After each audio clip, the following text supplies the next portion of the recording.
ತುಂಬ ದಿನಗಳ ನಂತರ ನಮ್ಮ ನಡೆ ಗೋವಾ ಕಡೆ.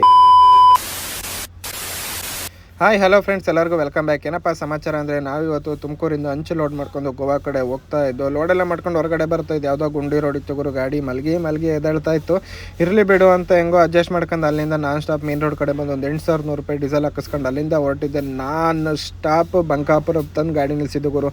302 ಕಿಲೋಮೀಟ್ರು ಸಿಂಗಲ್ ಸ್ಟೆಚ್ಚು ಬಂದು ಬಂಕಾಪುರದಲ್ಲೇ ಗಾಡಿ ನಿಲ್ಲಿಸಿದ್ದು. ಅಲ್ಲಿಂದ ಸೀದಾ ಊಟಕ್ಕೆ ಹೋಗೋಣ ಅಂತ ಹೋಗ್ತಿರ್ಬೇಕಾದ್ರೆ ಇದೊಂದು ಬಡ ದೋಸ್ತ್ ಬಂತು ನೋಡಿ ಗುರು. ನಕ್ಕನ್ನು ಯಾವ ರೇಂಜಿಗೆ ಲೋಡ್ ಮಾಡಿದ್ದಾನೆ ಅಂದರೆ, ಲಾರಿ ಅವ್ರು ಮಾಡ್ತಾರಲ್ಲ ಆ ರೇಂಜಿಗೆ ಲೋಡ್ ಮಾಡಿದ್ದ. ಇರಲಿ ಬಿಡು ಅಂದ್ಕೊಂಡು ಬಂದು ಒಂದೆರಡು ರೊಟ್ಟಿ ತೊಗೊಂಡು ಒಂದು ಎಗ್ ಬುರ್ಜಿ ತೊಗೊಂಡು ಒಂದು ಒಳ್ಳೆ ಚಾಯ್ ಕುಡ್ಕೊಂಡು ಅಲ್ಲಿಂದ ಹೊರಟಿದ್ದೆ ಸೀದಾ ಗೋವಾ ಕಡೆ. ಧಾರವಾಡ ಹತ್ರ ಬಂದು ಒಂದು 2,000 ಕ್ಯಾಶ್ ಹಾಕ್ಕೊಂಡೆ. ಯಾಕಂದರೆ ಚೆಕ್ ಪೋಸ್ಟಲ್ಲಿ TP ಮತ್ತು ಅವರಿಗೆ ಲಂಚ ಕೊಡೋಕ್ಕೆ ಕ್ಯಾಶ್ ಬೇಕಿತ್ತು. ಅಲ್ಲಿಂದ ಸೀದಾ ಬಂದಿದ್ದು ನೋಡ್ರಿ, ಇದೇ ಗೋವಾ ಚೆಕ್ ಪೋಸ್ಟು. 1,500 TPಗೆ ಬಡ್ಡಿ ಮಗ 2,000 ಇಸ್ಕೊಂಡ. ಅಲ್ಲಿಂದ ನೋಡ್ರಿ ಇದೇ Goa check post. And again ಸೀದಾ ಪಾಯಿಂಟ್ ಹತ್ರ ಬಂದಾಗ ಟೈಮು ಕರೆಕ್ಟಾಗಿ 6:30 ಆಗಿತ್ತು. ನಾವು ನೈಟು 7:00ವರೆಗೆ ತುಮಕೂರು ಬಿಟ್ಟಿದ್ದು, ಬೆಳಗ್ಗೆ 6:00ವರೆಗೆ ಗೋವಾ ಪಣಜಿಯಂ ರೀಚ್ ಆಗಿದ್ದು. ಇದಾಗಿತ್ತು ಇವತ್ತಿನ ಲಾಗ್. ಮತ್ತೆ ನೆಕ್ಸ್ಟ್ ಲಾಗಲ್ಲಿ ಸಿಗೋಣ. ಅಲ್ಲಿವರೆಗೂ ಎಲ್ಲರಿಗೂ ಟೇಕ್ ಕೇರ್, ಬಾಯ್, ಚಾಲೋ.